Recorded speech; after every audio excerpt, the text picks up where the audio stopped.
بسم الله والحمد لله والصلاة والسلام على رسول الله رب اشرح لي صدري ويسر لي أمري واحلل عقدة من لساني يفقهوا قولي صلی اللہ علیہ وعلی آلہ وصحبہ وسلم۔ میرے عزیزوں، بزرگوں، دوستوں، بھائیوں اور میری عزتدار ماؤں اور بہنوں، السلام علیکم ورحمۃ اللہ وبرکاتہ۔ سب سے پہلے تو میں اس ہستی کا شکریہ ادا کرنا چاہتا ہوں، اس ذات کا کہ جس نے مجھے اور آپ کو ہدایت دی ہے۔ ہم جاہل پیدا ہوئے تھے، جہالت والی زندگی گزار رہے تھے، وہ اللہ ہی ہے جس نے ہم کو ہدایت دی، اور وہ اللہ ہی ہے جس نے ہم کو اسلام پر قائم رکھا، اور یہ ہم سب پر اللہ کا بہت بڑا احسان ہے کہ ہم آج مسلمان ہیں۔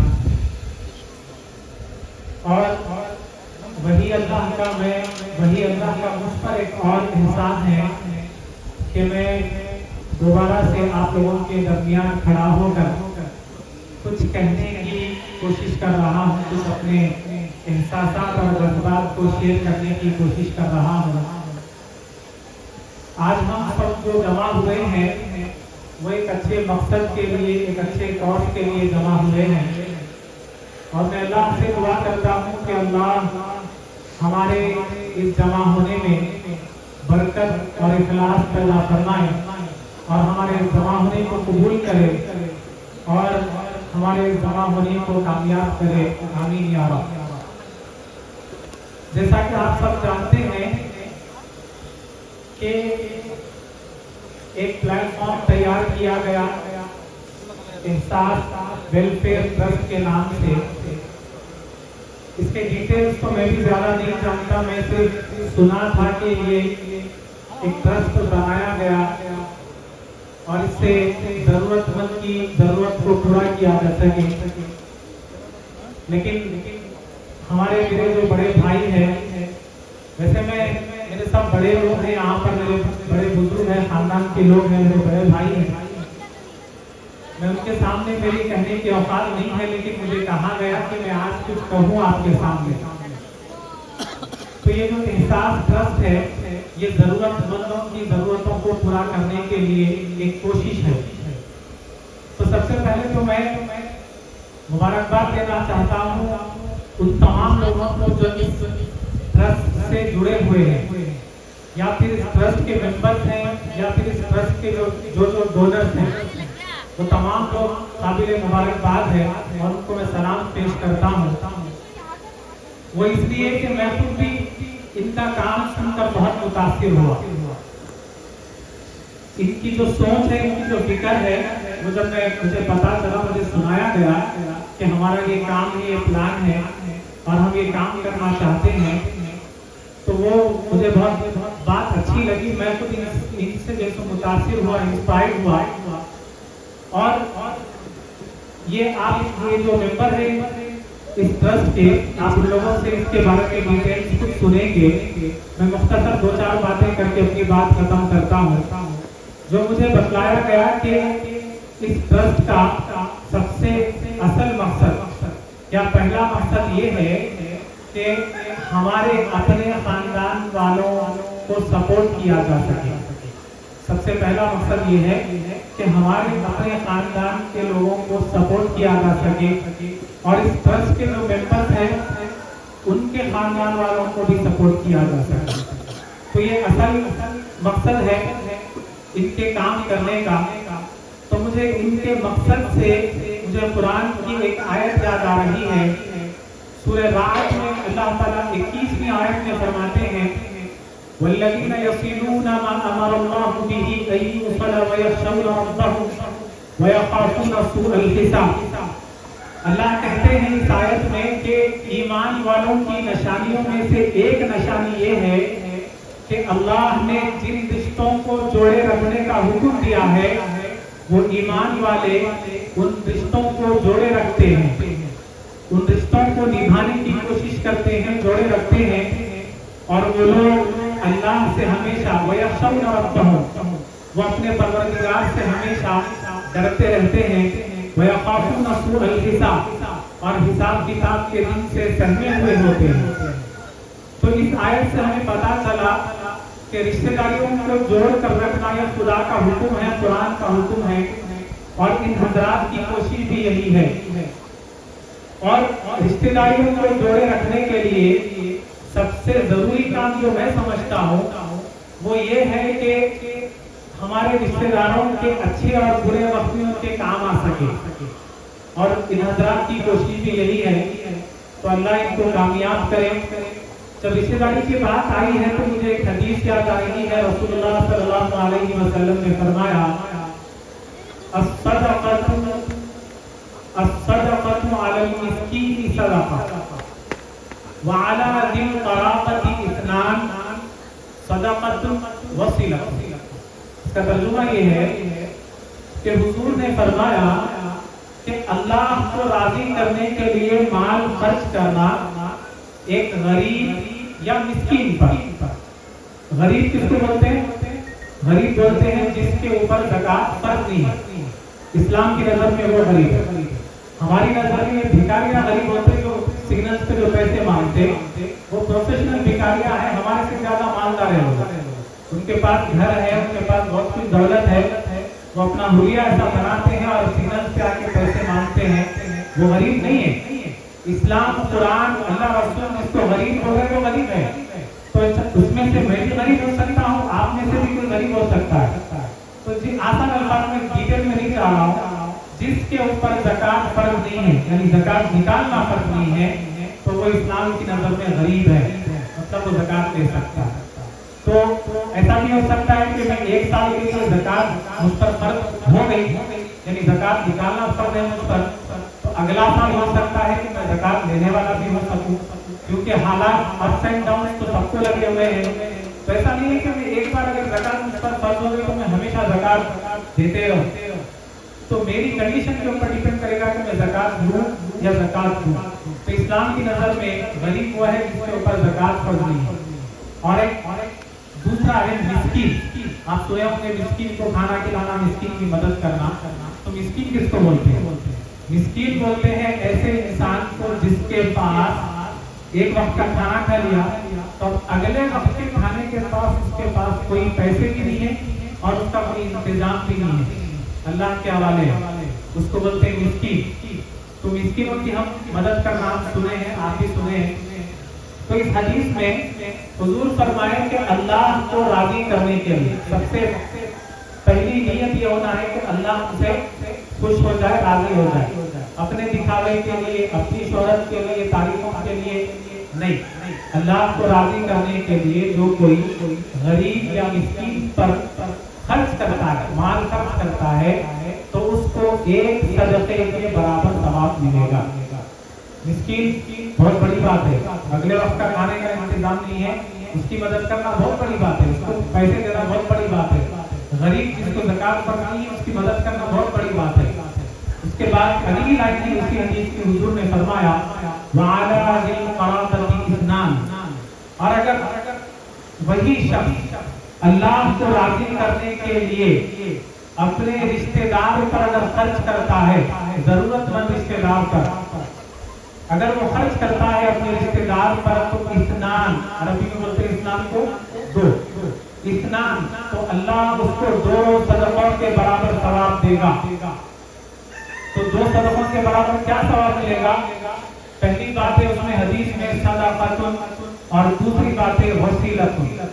پہلا اس کو ثواب یہ ملے گا کہ مال خرچ کرنے کا، جو مال خرچ کیا ہو رشتہ دار پر، اور دوسرا ثواب ہے رشتہ دار پر مال خرچ کرنے کا، کہ رشتہ دار کے ساتھ جو ہمدردی کیا، چاہا تو وہ کسی کو بھی دے سکتا تھا، اس کے نظر میں دوسرے بھی تو کوئی مجبور لوگ ہوں گے، لیکن ان کی بھی شاید تھوڑی مدد کیا ہوگا، لیکن رشتہ داروں کا بھی اگر خیال کیا تو رشتہ داروں پر خرچ کرنے کی وجہ سے اللہ اس کو 2 صدقے کا ثواب دے گا، ایک مال دینے کا اور رشتہ دار کے ساتھ صلہ رحمی کرنے کا، 2 ثواب، تو اس کو ڈبل ثواب ہے جو رشتہ دار پر خرچ کرتا ہے۔ تو میں چاہوں گا، میں یہ بولنا چاہوں گا سب کو میری طرف سے کہ امیروں کو تو، مالداروں کو تو زکوٰۃ نکالنی ہی ہے، ٹھیک، لیکن میرے جیسے، آپ کے جیسے جو لوگ ہیں جو غریب ہیں، جن کے پاس اللہ زیادہ دولت نہیں دی ہے، تو ہمیں بھی چاہیے کہ ہم بھی اپنی سکت کے حساب سے روزانہ اللہ کی راہ میں خرچ کریں۔ آپ یقین مانیں خرچ کرنے کا اتنا ہمیں اتنا بہترین بدل ملے گا، اس کے بارے میں اگر میں بولوں تو بہت زیادہ ہوگا۔ میں 2-4 باتیں کہہ کر ختم کرتا ہوں بات کو اپنی۔ اس حدیث میں صدقے کا ذکر آیا، میں ابھی جو حدیث سنایا صدقے کا ذکر آیا، اور ہمارے ذہنوں میں ایک بات یہ بھی کھٹکتی ہے کہ صدقے کا نام لیے تو ذرا خوف بھی آتا کہ صدقہ بولے تو وہ بلائیوں کا پیسہ، مصیبتوں کا، بیماریوں کا، جان کا صدقہ، مال کا صدقہ، وہ کالا بکرا اتارے، کالی مرغی وار کے اتارے، سروں پہ سے پیسے وار کے جو ہے شادیوں میں، ولیموں میں، شکرانے میں پیسے وار کے اتارے، وار کے دیے۔ تو یہ کالا بکرا، کالی مرغی، یہ وار کے پیسے، یہ بیکار باتیں ہیں، یہ تو صدقہ اصل نہیں ہے۔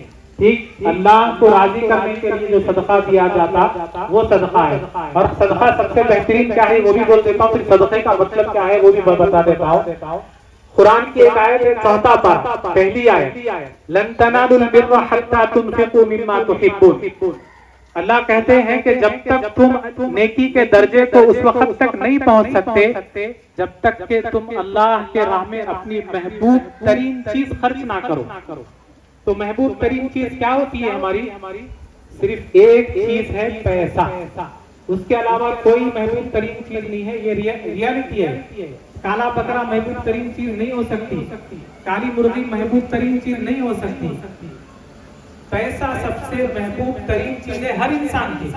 تو اللہ کہہ رہے ہیں کہ جب تک تم اپنی محبوب ترین چیز اللہ کی راہ میں خرچ نہیں کرو گے تو تب تک تم نیکی کے درجے کو نہیں پہنچ سکتے۔ آپ سوچو کہ ایک آدمی کو آپ کالا بکرا وار کے نکال کے آپ لے جا کے دے دیے، اس کو بکرے کی ضرورت نہیں ہے، اس کو پیسوں کی ضرورت ہے، شاید اس کو دوائیاں خریدنا ہوگا، شاید اس کے بچے کی اسکول کی فیس پے کرنا ہوگا، یا اس کو قرضہ پے کرنا ہوگا۔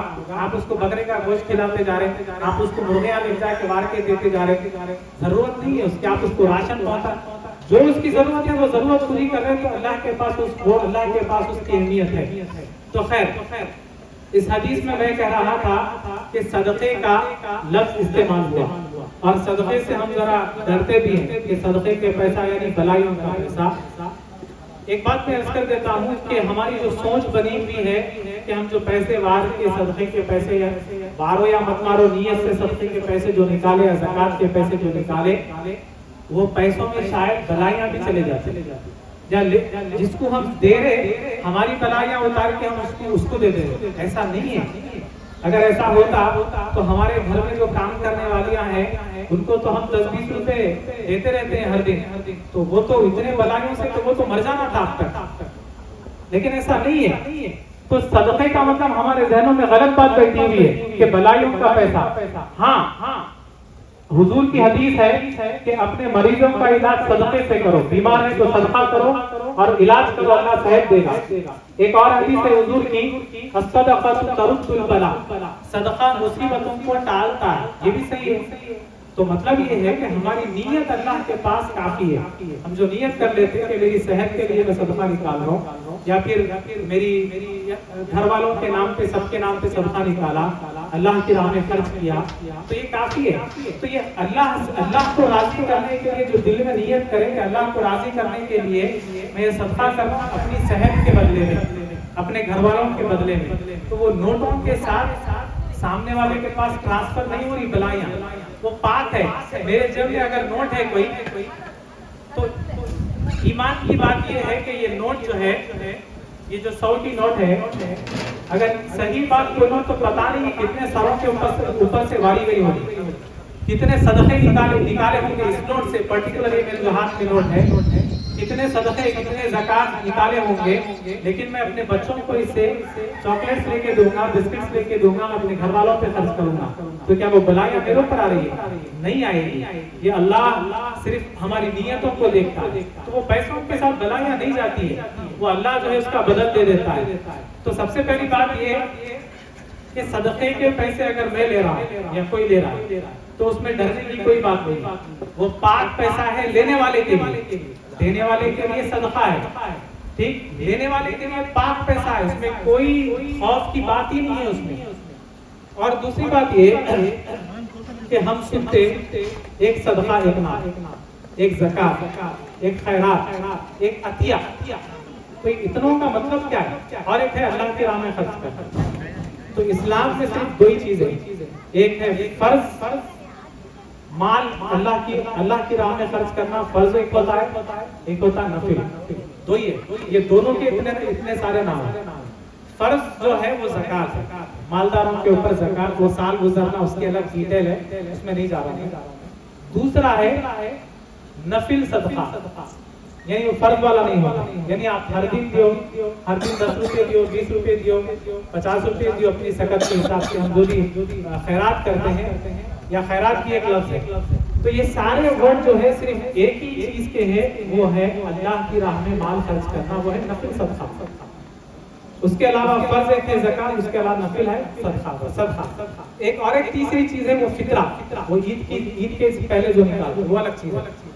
تو یہ خیرات، عطیہ، صدقہ، اللہ کی راہ میں خرچ کرنا، یہ ساروں کا ایک ہی مطلب ہے، ہم جو عام پیسے نکالتے ہیں۔ اب وہ پیسے ہمیں کس کو دینا ہے؟ میں تو میرے سے اگر کوئی پوچھے گا تو میں تو بولوں گا وہ پروفیشنل بھکاریوں کو دے کے اپنے پیسوں کو خراب کرنا، ان کے پاس بہت ہے، ضرورت مند کو تلاش کر کے ڈھونڈ کے اس کے پاس اس کو پہنچانا، یہ زیادہ بڑی بات ہے۔ تو صدقہ جو ہے یہ کوئی بری بات نہیں ہے، پہلی بات یہ میں یہ کلیئر کرنا چاہتا تھا ایک بات۔ اب صدقے کا مطلب کیا ہے؟ صدقے میں 3 لفظ ہے، 3 لیٹر سے، 3 لیٹر سے، 3 لیٹر سے صدقہ بنا، صاد دال قاف، صدقہ۔ اور اس کا مطلب ہے سچ کہنا، صدقے کا مطلب ہے سچ کہنا۔ ہمارے خاندان میں صادق صاحب، مولانا صادق، ایک ہمارے اور مرحوم صادق، اللہ کی مغفرت کرے، مولانا کا نام ہے صادق۔ کیا مطلب ہے اس کا؟ سچا انسان، صدقہ سچا، صادق سچا انسان، صدقہ سچ کہنے کا، سچ کہنا، یعنی دونوں بھی سملر ورڈز ہیں، ملتے جلتے قریب معنی ہیں۔ صادق کا مطلب ہے سچ کہنے والا، سچا انسان۔ صدقے کا مطلب ہے سچ کہنا۔ اب صدقے کو صدقہ کیوں بول رہے؟ وہ اس لیے بول رہے کہ صدقہ جو نکالنے والے کو اس بات پر یقین ہے کہ اللہ ایک ہے، اور وہ اللہ، میں جو پیسہ نکال رہا ہوں اللہ کو راضی کرنے کے لیے، قیامت کے دن مجھے اس کا بدلہ دے گا۔ یہ جب یہ دل میں بات ہوگی تو میں پیسے نکالوں گا خوشی سے، تو اللہ کہتے ہیں کہ جو دل میں بات آ گئی، یہ دل جو بولا، یہ سچ کہا تم نے۔ تو اسی لیے صدقے کو صدقہ کہتے ہیں، صدقے کا مطلب ہے سچ کہنا۔ تو صدقے میں 3 لیٹر سے، تو صدقے کا مطلب ہے سچ کہنا۔ ہم سمجھتے بلائیاں مصیبتیں، ایسا نہیں ہے، وہ دینے والے کی نیت اور اللہ کا تعلق اس کے ساتھ۔ نوٹوں میں، پیسوں میں اس کا کوئی لین دین نہیں ہے، اس کا کوئی عمل دخل نہیں ہے۔ اب صدقے کی اہمیت کیا ہے اسلام میں، وہ کہہ کے میں کوشش کروں گا اپنی بات کو سمیٹنے کی، کہ ہم جو اللہ کی راہ میں مال خرچ کرتے، دراصل وہ خرچ نہیں ہے۔ اللہ کے لیے ہم جو مال لگاتے ہیں وہ اصل میں خرچ نہیں ہے، وہ اصل میں بچت ہے۔ حضرت عائشہ صدیقہ رضی اللہ تعالی عنہا جو حضور کی بیوی ہے، ایک مرتبہ وہ بکری ذبح کی گھر پہ، اور حضور باہر گئے تھے، واپس آئے تو حضور نے پوچھا، اے عائشہ ما بقی منہا، اس میں سے کیا بچا بکری میں سے؟ تو حضرت عائشہ رضی اللہ تعالی عنہا نے وہ بکری ذبح کی، اور اس میں سے اس کا سارا گوشت اصحاب صفہ میں تقسیم کر دیا۔ اصحاب صفہ بولے تو حضور کے گھر کے باہر ایک چبوترا تھا، وہ چبوترے پہ غریب صحابہ بیٹھے رہتے تھے ہمیشہ، اور ان کا کوئی گھر نہیں تھا، ان کو کھانے پینے کا کوئی انتظام نہیں تھا، کوئی آیا مدد کر دیا ایسا تھا۔ تو حضرت عائشہ بکرا ذبح کیے اور سارا گوشت اصحاب صفہ میں تقسیم کر دیے، سوائے دستی کے۔ دستی بولتے ہیں اس کا سامنے کا جو شولڈر ہوتا ہے، سامنے کا جو پیر ہوتا ہے، اس کو، وہ حضور کو بہت پسند تھا دستی۔ تو حضرت عائشہ نے کہا کہ سب کچھ دے دیا، خرچ کر دیا، سوائے ایک دستی کے، کیونکہ آپ کو پسند ہے۔ تو حضور نے کہا کہ بقیہ کلھا الا کتفھا، اے عائشہ سارا کا سارا بچ گیا ہے سوائے دستی کے، وہ دستی تم نے جو بچا کر رکھی ہے کھانے کے لیے، وہ جب ہم کھائیں گے وہ کنزیوم کر لیں گے، ہضم ہو جائے گی، ختم ہو جائے گا، وہ تو خرچ ہوگا، جو تم نے دیا ہے وہ تو بچ گیا ہے۔ کیسے بچا؟ وہ جو دیا ہے اللہ اس کا بدل پلٹا کے ہمیں دے گا، وہ اس کا دنیا میں بھی ہمیں اس کا اجر ملے گا اور آخرت میں بھی اس کا ہمیں اجر ملے گا۔ صدقے کے بارے میں آپ کو ایک بہترین امیزنگ چیز میں آپ کو بتلاتا ہوں کہ اگر ایک ہسبینڈ اور وائف ہے، بیوی بہت پرہیزگار ہے، نیک ہے، نماز پڑھنے والی ہے، روزے رکھنے والی ہے، عبادت گزار ہے، تو اس کی نمازوں کے پڑھنے کی وجہ سے، اس کے دینداری کی وجہ سے، اس کے روزے رکھنے کی وجہ سے، اس کے حج اور عمرہ کرنے کی وجہ سے اس کا ہسبینڈ جنت میں نہیں جا سکے گا۔ اس کی نمازیں اس کے ہسبینڈ کے لیے کام نہیں آئے گی۔ قرآن میں اللہ کہتے ہیں وَلَا تَزِرُ وَازِرَةٌ وِزْرَ أُخْرَىٰ، اس دن کوئی کسی کا بوجھ نہیں اٹھائے گا، ہر ایک کو اللہ کے سامنے یوم القیامت فردا اکیلے اللہ کے سامنے پیش ہونا ہے۔ اگر شوہر نیک ہے، شوہر نمازی ہے، تو بیوی کو جنت میں لے جانے کے لیے اس کی نمازیں کام نہیں آئے گی، بیوی کو الگ سے نماز پڑھنا پڑے گا، اس کو نیک بننا پڑے گا۔ کیوں؟ وہ ایسا خوفناک دن ہوگا، قرآن میں ہے یوم یفر المرء من اخیہ وامہ وابیہ وصاحبتہ وبنیہ، اس دن ماں اپنی اولاد کو نہیں پہچانے گی اور اولاد اپنے ماں باپ کو نہیں پہچانے گی، بھائی بھائی کو نہیں پہچانے گا، شوہر بیوی کو، بیوی شوہر کو نہیں پہچانے گی، سب کو اپنی اپنی فکر ہوگی۔ لیکن میں آپ کو میرے نبی کی ایک بات بتلاتا ہوں، حضور نبی کریم صلی اللہ علیہ وسلم نے فرمایا کہ صدقہ ایک ایسی چیز ہے، اگر کوئی 1 روپیہ اگر خرچ کرتا ہے اللہ کو راضی کرنے کے لیے، تو وہ 1 دینار یا 1 روپیہ 3 لوگوں کو جنت میں لے کر جائے گا۔ نماز نہیں لے جا سکتی، 1 دینار 1 روپیہ 3 لوگوں کو جنت میں لے جا سکتا ہے۔ یہ حضور کے بول ہے اور حضور کے بول غلط نہیں ہو سکتے۔ سب سے پہلا شخص وہ شوہر جو محنت کر کے کما کے پیسے لایا ہے، اور دوسری وہ بیوی جو پیسے شوہر کما کے لانے کے بعد چاہتی تو وہ پورا کا پورا اپنے پر، اپنے بچوں پر، اپنے گھر پر شاپنگ کے لیے خرچ کر دیتی، لیکن اگر وہ بیوی اس میں سے کچھ مال، کچھ پیسہ اللہ کو راضی کرنے کے لیے اگر نکالتی ہے، اللہ کے نام پہ خرچ کرتی ہے، تو دوسری وہ بیوی جنت میں جائے گی۔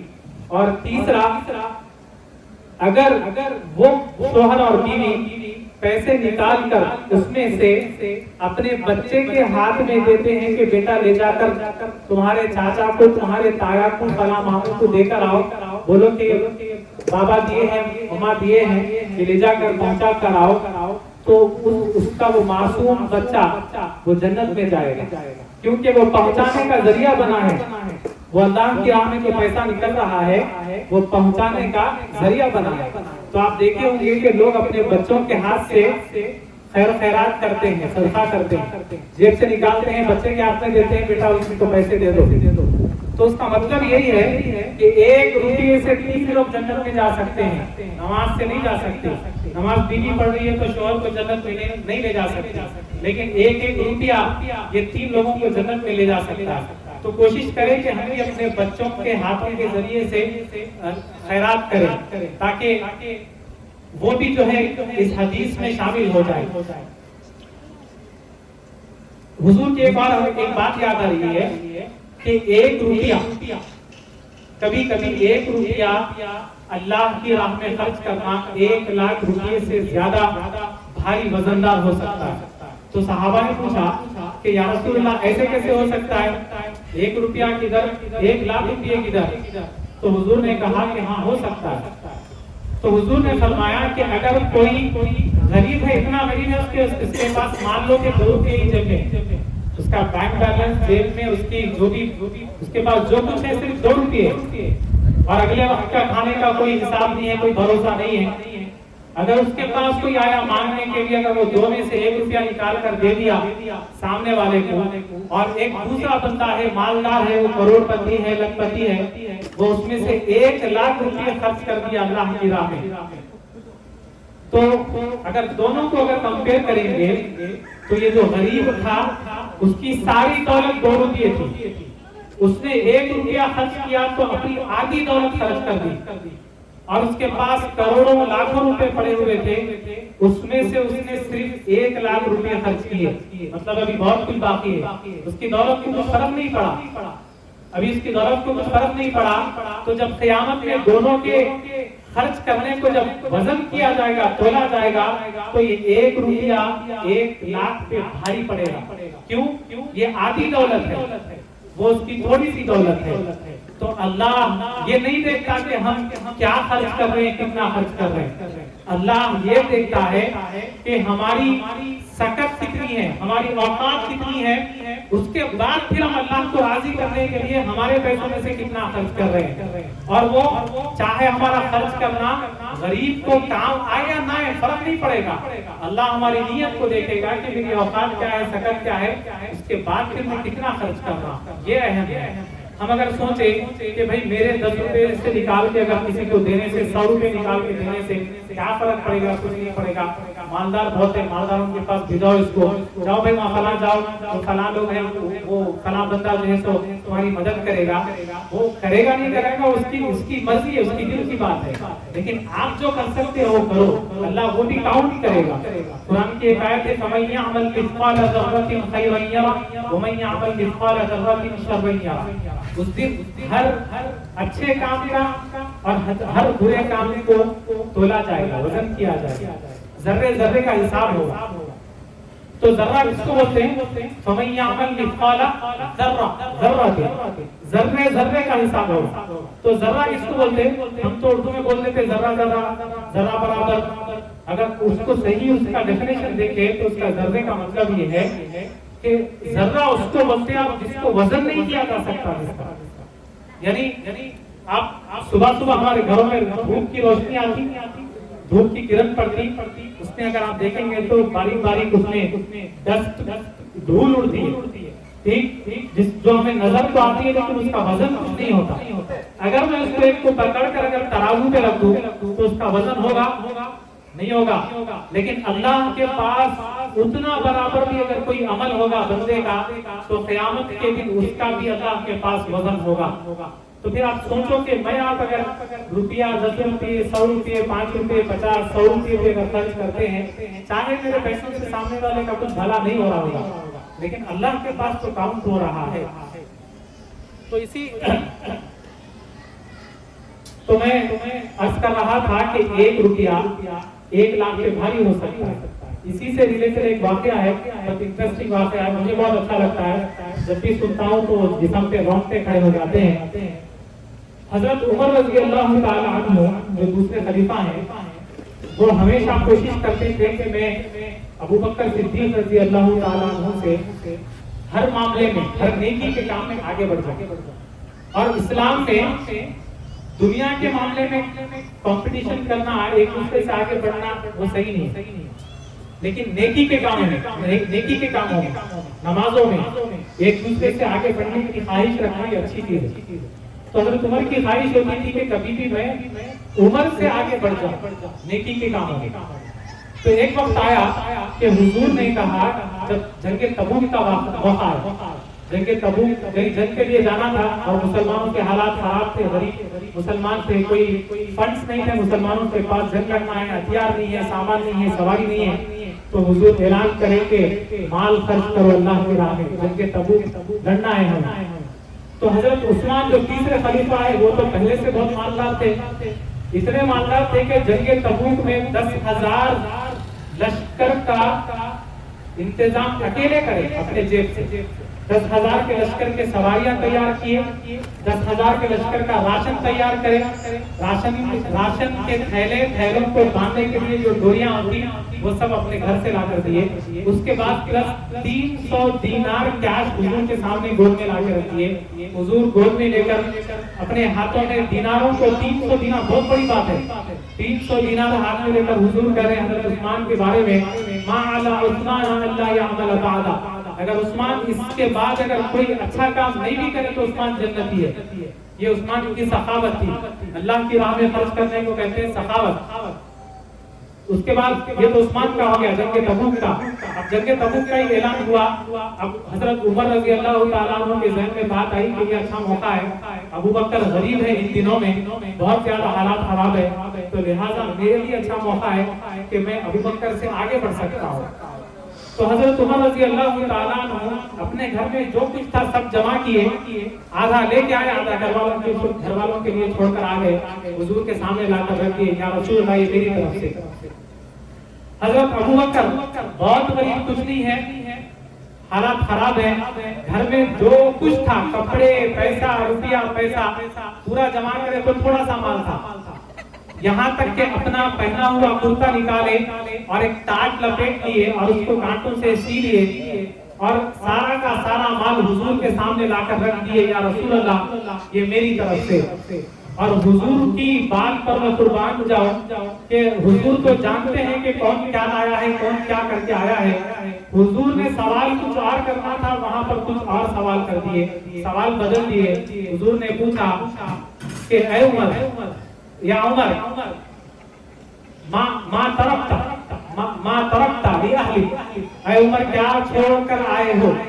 حضور کو پوچھنا یہ چاہیے تھا کہ اے عمر, اے ابو بکر کیا لائے ہو, کیا چھوڑ کر آئے ہو. تو عمر کہتے ہیں کہ جو مجھے اپنے آپ پہ بھرم تھا, جو جوش تھا, یہ حضور کا سوال پورا ٹھنڈا کر دیا.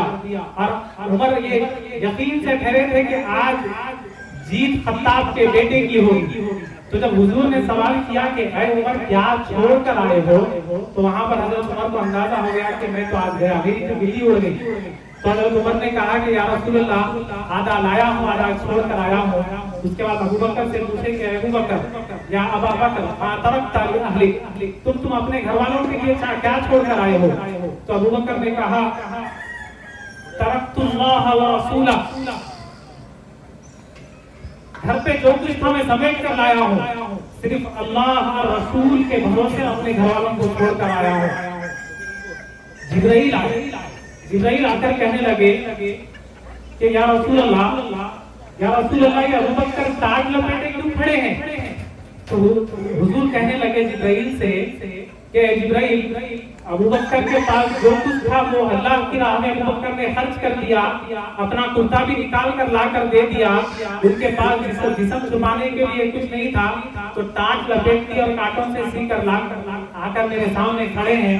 تو جبرائیل کہتے ہیں کہ یا رسول اللہ, اللہ ابو بکر کو سلام کہتا ہے, اللہ ابو بکر کو سلام کہتا ہے اور پوچھتا ہے ابو بکر سے کہ ابو بکر اللہ سے راضی ہے. اللہ پوچھتا ہے ابو بکر سے کہ ابو بکر اللہ سے راضی ہے یا نہیں ہے. تو حضور نے پوچھا, حضور نے ابو بکر سے کہا کہ ابو بکر جبرائیل آئے ہیں اور اللہ تمہارے لیے سلام بھیجا ہے, اور اللہ پوچھتا ہے کہ تم کیا اللہ سے راضی ہو. کیا شخصیت تھی ابو بکر کی صدیق رضی اللہ تعالی عنہ کی. میں یہاں پر کھڑے ہو کر بول رہا ہوں اس لیے کہ میرے بول سے اللہ میری بخشش کا ذریعہ بنا دے, میرے بول کو اس لیے بول رہا ہوں کہ اللہ مجھ سے راضی ہو جائے. میرے بول سے کسی کو شاید کچھ فائدہ ہو جائے, کوئی سن لے میری باتیں, کسی کو سمجھ آ جائے, کوئی ایک سمجھ گیا تو میں سمجھوں گا کہ میری بخشش کا ذریعہ بن گیا, اللہ مجھ سے راضی ہو گیا. آپ یہاں پر اس لیے جمع ہوئے کہ اللہ آپ سے راضی ہو جائے, آپ اس لیے بیٹھ کر سن رہے ہیں کہ اللہ آپ سے راضی ہو جائے, اللہ آپ سے خوش ہو جائے. ہم کو ایک اچھے مقصد کے لیے جمع ہوئے ہیں. یہاں پر یہ جو احساس ویلفیئر ٹرسٹ کے جو لوگ ہیں, جو ممبرز ہیں, وہ اس لیے یہ کوشش پہ لگے ہیں کہ اللہ ان سے راضی ہو جائے, اللہ ان سے خوش ہو جائے. یہ سب ہماری کوشش جو ہے اللہ کو راضی کرنے کے لیے ہے. ساری دنیا کی کوشش, سارے مسلمانوں کی, سارے صحابہ کی, سارے اولیاء کی کوشش یہی تھی کہ اللہ ہم سے راضی ہو جائے. اور اللہ پوچھ رہا ہے ابو بکر سے کہ اے ابو بکر کیا تم مجھ سے راضی ہو. تو ابو بکر نے کہا رضیت باللہ ربا, میں اپنے رب سے راضی ہوں. کون اللہ سے راضی نہیں ہوگا. اللہ ہماری کوشش تو یہ ہے کہ اللہ ہم سے راضی ہو جائے. اور اللہ پوچھتا ہے کہ ابو بکر کیا تم مجھ سے راضی ہو. کیا وجہ تھی کہ اللہ راضی ہو گیا. خیرات, اللہ کی راہ میں خرچ کرنا, اللہ کی راہ میں مال خرچ کرنا. ہماری سوچ یہ ہے کہ میں تو غریب ہوں، میں خود غریب ہوں، میرے پاس ہے کیا میں دوسروں کی مدد کر سکوں. تو ہمارے سامنے حضرت ابوبکر صدیق رضی اللہ تعالی عنہ کی ایک تازہ مثال ہے کہ کچھ نہیں تھا، اس کے بعد بھی حضرت ابوبکر صدیق رضی اللہ تعالی عنہ نے سب کچھ لا کر وہاں پر دیا. قرآن کی ایک آیت ہے جو اللہ کی راہ میں خرچ کرتے، آپ کو سن کے بہت مزہ آئے گا. قرآن کی ایک آیت ہے خذ من اموالہم صدقۃ تطہرہم وتزکیہم بہا وصلی علیہم ان صلاتک سکن لہم. اس آیت میں اللہ بول رہے ہیں حضور کو کہ اے محمد صلی اللہ علیہ وسلم، جو لوگ اللہ کی راہ میں مال خرچ کر رہے ہیں، خذ من اموالہم صدقۃ تطہرہم وتزکیہم بہا صلی علیہم. تو اے محمد آپ اس کے بدلے میں کیا کریے؟ صلی علیہم، ان کے اوپر درود پڑھیے. صلاۃ کس کو بولتے ہیں؟ درود کو ہماری زبان میں صلاۃ پڑھنا، درود پڑھنا. تو صلاۃ حضور حکم دے رہا قرآن میں حضور کو کہ اے محمد جو اللہ کی راہ میں خرچ کرتے ہیں آپ ان کے اوپر صلی علیہم، ان کے اوپر درود پڑھیے. ایک ہوتا درود ہمارا حضور کے اوپر بھیجنا، اور اللہ قرآن میں بول رہا حضور آپ جو ہے ان لوگوں کے اوپر درود بھیجیے جو اللہ کی راہ میں مال خرچ کر رہے ہیں. اور قرآن کی ایک آیت ہے ان اللہ وملائکتہ یصلون علی النبی، کہ اللہ اور اس کے فرشتے بھی درود پڑھتے ہیں علی النبی، نبی کے اوپر. تو کتنے لوگ درود پڑھ رہے ہیں؟ اللہ بھی پڑھ رہا، فرشتے بھی پڑھ رہے ہیں، ہم بھی پڑھ رہے ہیں. حضور کو اللہ حکم دیا تم بھی درود پڑھو ان لوگوں کے لیے جو مال خرچ کر رہے ہیں. تو اتنے سارے درود پڑھنے کا مطلب کیا ہوا؟ اللہ کے درود کا مطلب کیا ہے، ہمارے درود کا مطلب کیا ہے، اور حضور کے درود کا مطلب کیا ہے؟ تو اللہ کے درود کا مطلب یہ ہے کہ جب اللہ خود قرآن میں بول رہا ہے ان اللہ وملائکتہ یصلون علی النبی، اللہ اور فرشتے درود بھیجتے ہیں نبی پر صلی اللہ علیہ وسلم پر. تو اس کا مطلب یہ ہے اللہ درود بھیجنے کا مطلب اس ہستی پر، اس ذات پر اللہ کی رحمتیں، کروڑوں رحمتیں اتر رہی ہیں، نازل ہو رہی ہیں ہمیشہ. تو رحمت مطلب ہے، رحمت مراد ہے درود سے. اللہ درود پڑھنے کا مطلب رحمت، اللہ کا فضل. فرشتے درود بھیجنے کا مطلب فرشتے اور ہم ایک ہی کیٹیگری میں آتے ہیں. فرشتے اور ہمارا درود بھیجنے کا مطلب ہے دعا، حضور کے لیے دعا کہ اللہ ان کو سلامت رکھ، ان کے اوپر سلامتی بھیج. درود و سلام بولتے نا، درود و سلام، اللہ ان کے اوپر سلامتی بھیج. تو ہمارا اور فرشتوں کا درود بھیجنے کا مطلب یہ ہے سلامتی، حضور کے لیے سلامتی کی دعا کرنا. اور اللہ حضور کو حکم دیا کہ تم درود پڑھو ان لوگوں کے لیے جو مال خرچ کر رہے ہیں. تو اس کا مطلب ہے، وہ درود کا مطلب ہے دعا، امت کے لیے دعا. اور کون سی امت؟ پوری امت نہیں، ساری امت نہیں، سارے مسلمان نہیں، صرف وہ مسلمان جو اللہ کی راہ میں مال خرچ کر رہے ہیں. اللہ حکم دے رہا ہے خذ من اموالہم صدقۃ تطہرہم وتزکیہم بہا وصلی علیہم. اے محمد آپ ان کے اوپر درود پڑھو. کیوں درود پڑھو؟ ان صلاتک سکن لہم. اے محمد صلی اللہ علیہ وسلم آپ کا درود پڑھنا ان لوگوں کے لیے ان کو سکون ملے گا. آپ اگر ان کے لیے درود پڑھو گے یعنی دعا کرو گے تو آپ کا دعا کرنا آپ کے لیے، ان کا آپ کے لیے ہاتھ اٹھانا دعا کے لیے، وہ مسلمان جو مال خرچ کر رہے ہیں ان کے زندگیوں میں اللہ سکون دے گا. سکن لہم ان صلاتک سکن لہم. تو پھر اگر حضور کی اگر کسی مسلمان کے لیے دعا ہو جائے تو اس کی دنیا بھی کامیاب ہے، آخرت بھی کامیاب ہے. ایسا ہو ہی نہیں سکتا کہ اللہ کے رسول دعا کے لیے ہاتھ اٹھائے اور پھر دنیا میں اللہ اس کے ساتھ برا کرے یا پھر آخرت میں اس کے ساتھ برا کرے. تو یہ قرآن کی اتنی بہترین آیت ہے مال خرچ کرنے والوں کے لیے. یہ آپ یاد رکھیں، اور مال جب خرچ کرتے ہیں اس کو یاد رکھیں کہ مال خرچ کرنے والوں کے اوپر حضور درود پڑھتے ہیں، اور یہ اللہ کا حکم ہے حضور کو کہ درود پڑھنا چاہیے. خیر بہت زیادہ وقت ہو گیا، میں اپنی بات کو سمیٹ رہا ہوں. ایک مثال میں دے کر کوشش کروں گا میں یہاں سے اپنی بات ختم کروں. کہ آپ سب جانتے ہیں میں بھی 6-7 مہینے سے باہر تھا، کویت میں تھا. ہمارے بڑے بھائی صاحب عارف بھائی کے پاس تھا.